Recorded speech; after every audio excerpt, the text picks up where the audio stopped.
बात को रख रहे थे और अब वेंकैया नायडू का जिक्र है। जाहिर है कहीं ना कहीं किस रूप में शहर का विकास होना है, उस दिशा में वो बात रखें और दिल्ली के मद्देनजर बात रखें। पार्टी का राष्ट्रीय अध्यक्ष श्री अमित शाह जी, मुख्यमंत्रीगण और मंच पर बैठे हुए सभी नेतागण, दिल्ली में ऐतिहासिक नगरी में इतना भयंकर ठंड में इतना काफी संख्या में आए हुए बहनों और भाइयों,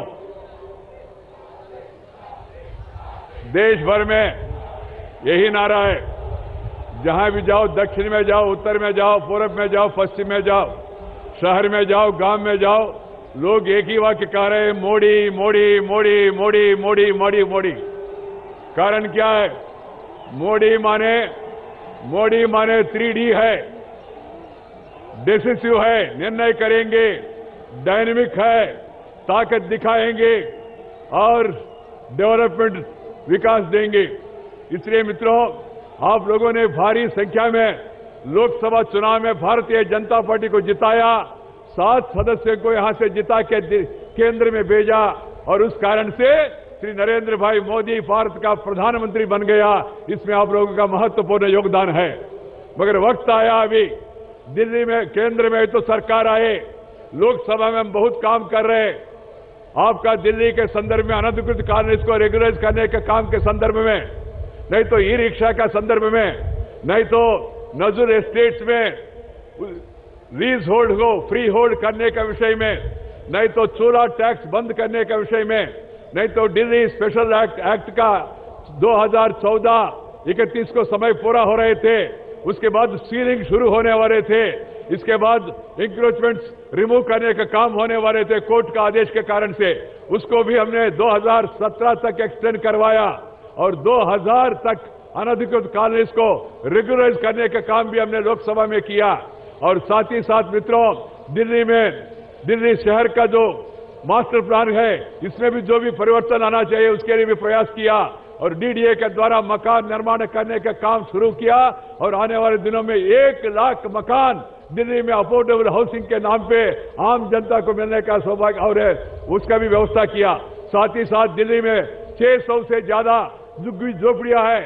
मैं आपको बताना चाहता हूं, आने वाले दिनों में 5 साल में दिल्ली में झुग्गी झोपड़ी का पूरा इलाका में पक्का मकान निर्माण करके सबको देने का व्यवस्था के लिए भी सरकार ने निर्णय किया है।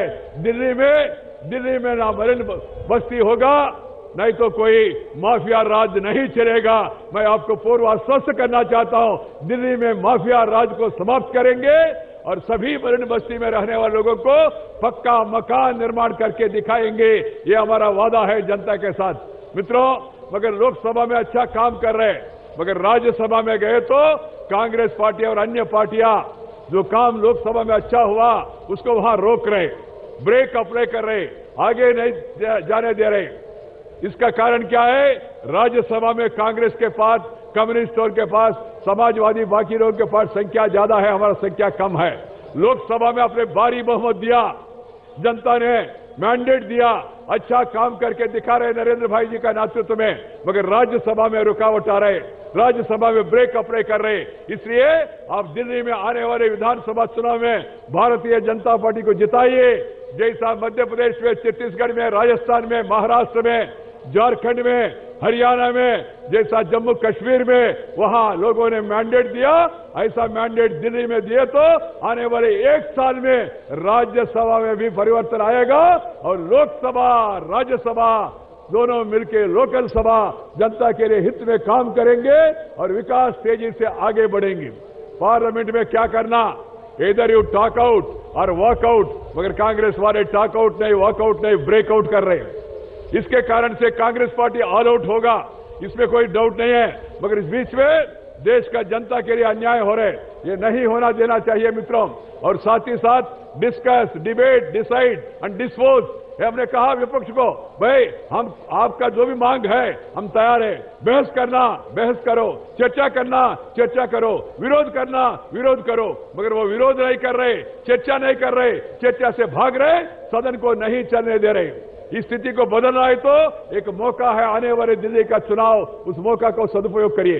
अंत में मैं एक ही पॉइंट बताना चाहता हूं, ज्यादा बोलने का जरूरत नहीं है। पार्टी का अध्यक्ष जी भी है, और नया नया चुने हुए 3 मुख्यमंत्री भी है यहाँ और प्रधानमंत्री खुद है। मेरा कहना इतना ही है, दिल्ली का जो भी काम हो, 3 म्युनिसिपल कॉर्पोरेशन, एनडीएमसी, डीडीए, जल बोर्ड और यहाँ का डिस्कम्स और यहाँ का लॉ एंड ऑर्डर, इस सब में केंद्र सरकार का मदद चाहिए, केंद्र सरकार का सहयोग चाहिए। दिल्ली में ऐसा सरकार को चुनना चाहिए जो सरकार केंद्र के साथ मिलकर काम करे, जो सरकार नरेंद्र भाई जी के नेतृत्व में केंद्र जो अच्छा काम कर रहे उसको साथ देने वाले सरकार को हम चुनना चाहिए।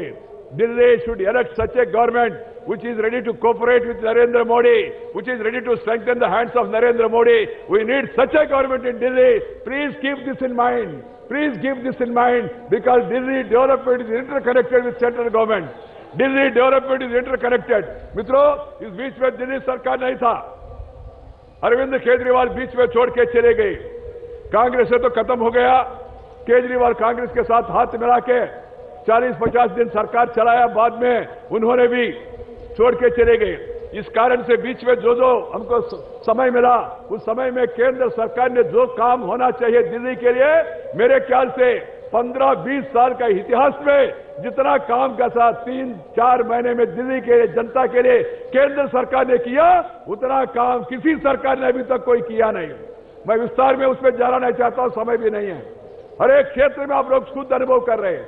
दिल्ली देश का राजधानी है, यहाँ तेलुगु है, यहाँ तमिल है, यहाँ मलयाली है, यहाँ कन्नड़ा है, यहाँ मराठी है, यहाँ पंजाबी है, यहाँ बंगाली है, यहाँ पूर्वोत्तर से आए हुए लोग बसे हैं। दिल्ली देश का राजधानी है, देश का दिल है और देश का एक मिनी इंडिया है।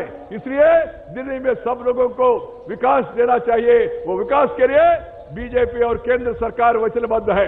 इसलिए मित्रों, मेरा प्रार्थना यह है, आने वाले दिनों में आप सब लोग